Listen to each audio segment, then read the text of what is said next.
Salam sejahtera, terima kasih karena bersama dengan saya di Nazilin Unity Channel. Ini satu pendedahan di Harapan Daily. Andainya DAP tidak bersama Pakatan Harapan, PAS pasti terjenguk nak meminang, kata seorang pemimpin. Wow, ini memang menarik. Betulkah? Betulkah? Betulkah PAS ada niat mahu meminang kalau bukan DAP bersama PH? Ini memang menarik lah. PAS disifatkan sebagai lelaki gila talak yang tergila-gila kepada bekas istrinya, kata Naib Presiden 1 Parti Amanah Negara Amanah Kelantan, Ceh Ibrahim Mohamed. Menurutnya, hal itu dapat dilihat pada tindakan PAS memujuk rayu UMNO agar sudi bersama dengan mereka kembali, selain mengutuk dan mengecam DAP. Sedangkan bekas istrinya bukan sahaja tidak sudi untuk kembali kepada PAS, bahkan sedang berbahagia dengan pasangannya yang lain, katanya menerusi hantaran di Facebook hari ini.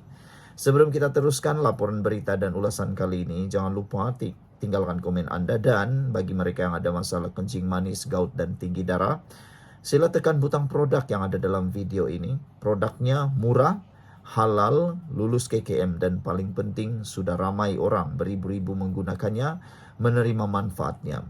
Jangan terlambat lagi, cepat-cepat beli supaya Anda juga menikmati manfaat yang orang sudah cerita. Saya tak jual ubat, saya hanya kongsi kepada Anda manfaat yang telah diterima oleh beribu-ribu orang dan ada testimoni yang baik.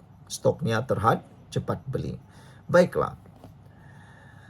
Menurut beliau, hal itu dapat dilihat pada tindakan PAS memujuk rayu UMNO agar sudi bersama dengan mereka kembali, selain mengutuk dan mengecam DAP.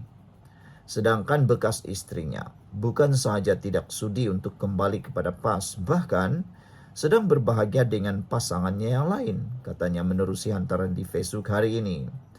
Beliau berkata, pelbagai kisah duka lara politik dilakukan PAS, termasuk mencaci dan mengejek UMNO kerana enggan kembali bersama parti komponen Perikatan Nasional PN itu. Episod segala yang UMNO buat bersama pasangannya bukan sahaja dicemburui, tetapi dikutuk dan dihentam. Episod bukan sahaja mengkafirkan orang Islam, bahkan orang bukan Islam pun turut dikafirkan kerana menolak PAS, templaknya lagi. Cik Ibrahim berkata, sebelum ini PAS melaksanakan tahaluf siasi atau kerjasama politik dengan DAP. DAP yang dulunya antara rakan tahaluf sejati PAS, kini bertukar ibarat musyrikin Mekah atau Yahudi Madinah kepada Rasulullah.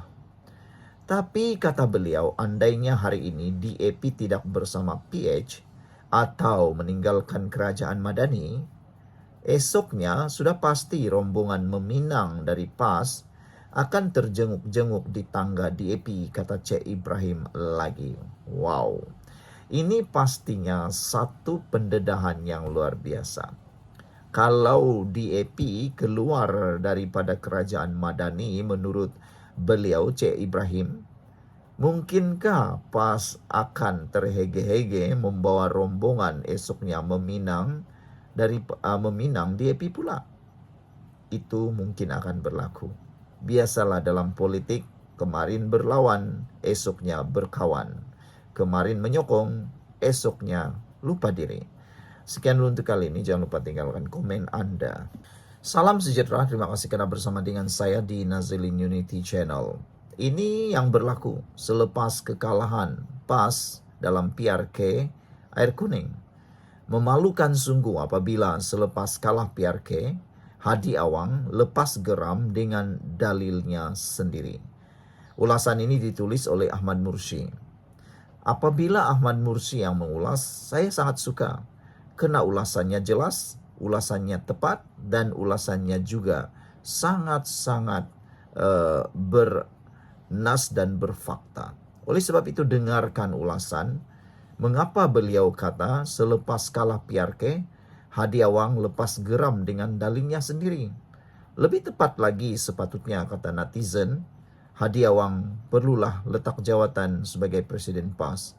Mereka kata Hadi ini dah mula nyanyukkah kata mereka, sehingga dalilnya sendiri pun dia lepaskan geram. Sebelum kita teruskan ulasan ini, jangan lupa saya pada masalah kencing manis, tinggi darah dan gout. Ada produk yang saya kongsikan dalam video ini, tekan butang produk yang ada dalam video ini. Karena produk itu sangat bagus, sudah beribu-ribu orang yang menggunakannya. Dan mereka kata sangat baik, menyembuhkan gout, tinggi darah, kencing manis, membantu sembuh. Dan paling penting ianya lulus KKM, halal, dan juga murah. Orang kata sambil berpolitik, lebih baik juga jaga kesehatan. Macam mana nak berpolitik kalau tak jaga kesehatan? Okeylah, saya tak jual ubat, saya hanya kongsi kepada anda. Beli, tak beli, itu urusan anda. Tulisan Haji, baca tulisan Haji Hadi, dengar pula ucapan PMX di Majlis Tilawah, terus rasa keliru, kata Ahmad Mursyid. Di satu sisi, tokoh yang dipanggil ulama tapi tulisannya penuh marah dan emosi kerana kalah di air kuning setelah babi ditunggang. Di satu sisi lagi, pemimpin negara yang sering dilabel buruk oleh penyokong PAS, tapi ucapan nasihatnya penuh hikmah, tenang dan menjaga akhlak. Bila PAS kalah, Hadi segera tuduh pengundi tak istiqamah dengan Islam. Waktu PAS DAP satu kem, sibuk juga Hadi mempersuci DAP. Berpelukan, genggam tangan erat-erat macam tak mahu lepas. Semuanya ada rekod. Sekarang, Haji Hadi tafsir agama secara sempit, mengelirukan, disulami dengan ayat-ayat Al-Quran untuk menyalahkan DAP dan abaikan sekutunya gerakan. Haji Hadi salahkan DAP perihal ternakan babi di Perak. Dia lupa selama hampir 2 tahun Razman mempersucikan ternakan babi dan turut meluluskan permit-permit semasa kerajaan Tebuk Atap di Perak. PAS tunggang isu ini untuk cetuskan api perkauman walaupun penternak babi dah berada di situ sejak 50 tahun lalu dan penempatan baru pula dibina semakin hampir ke situ saban tahun. Tafsiran agama diselewengkan, tidak dinafikan. Ulama kontemporari ada berpandangan, mengundi boleh menjadi wajib dalam sesetengah keadaan. Tetapi mereka tidaklah sehingga menjadikannya fardu ain secara mutlak seperti Haji Hadi. Apatah lagi tiada dalil mewajibkan undi PAS seperti cuba digambarkan. Lebih banyak hal mudarat berlaku zaman PAS Tebuk Atap berbanding banyak masalah ummah dicapai di zaman Madani ini. Bila Haji Hadi kata PAS boleh berpakat dengan bukan Islam dan lantik mereka dalam hal yang tidak berkait dengan dasar Islam atau Wizarah Al-Tanfiq, dia gunakan istilah itu dengan tidak sepenuhnya benar. Ulama klasik seperti Al-Mawardi perkenal istilah Wizarah Al-Tanfiq pelaksana dan Wizarah Al-Tafwid pembuat dasar. Bukan semata-mata berkait dasar Islam tetapi dalam perkara yang lebih luas sesuai dengan kerajaan Abbasiyah ketika itu yang dipimpin oleh umat Islam secara mutlak. Ironinya, zaman Haji Hadi Tebuk Atap, ramai menteri bukan Islam turut dilantik.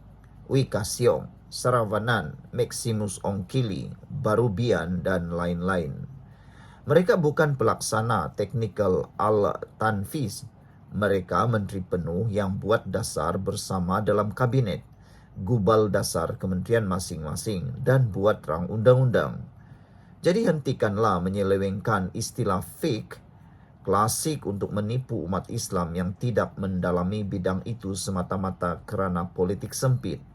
Padahal konteks realiti negara telah berubah dengan wujudnya pelembagaan dan sistem demokrasi dalam masyarakat majmuk. Begitu juga Hadi menolak DAP tetapi menerima gerakan dan MCA. kononnya berpandukan ayat 9 surah Al-Mumtahanah, larangan kerjasama.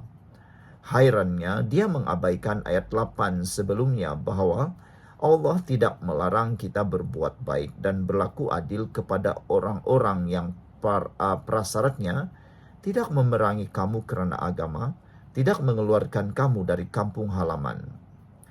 Tiada parti politik di Malaysia yang perangi umat Islam kerana agama atau halau dari tanah air, sama ada DAP, MCA atau gerakan. Seharusnya Haji Hadi perlu lebih jujur dengan ilmunya tanpa membuat tafsiran agama yang terpilih dengan mengambil satu ayat dan meninggalkan ayat lain. Haji Hadi kerap menuduh UMNO itu sekular. Dalam masa sama, PAS masih bermimpi untuk berpakat dengan UMNO. Tuduhan dan label seperti ini kepada lawan politik dah berlaku sejak 40 tahun Haji Hadi terlibat dengan politik. Jika Hadi katakan UMNO duduk dalam kerajaan demi mengajar jawatan dan projek, mungkin dia lupa jawatan duta khas bertaraf menteri dan berpencen dengan allowance besar yang dia terima waktu tebuk atap dalam keadaan sedar dia tak mungkin dapat laksanakan tugas itu.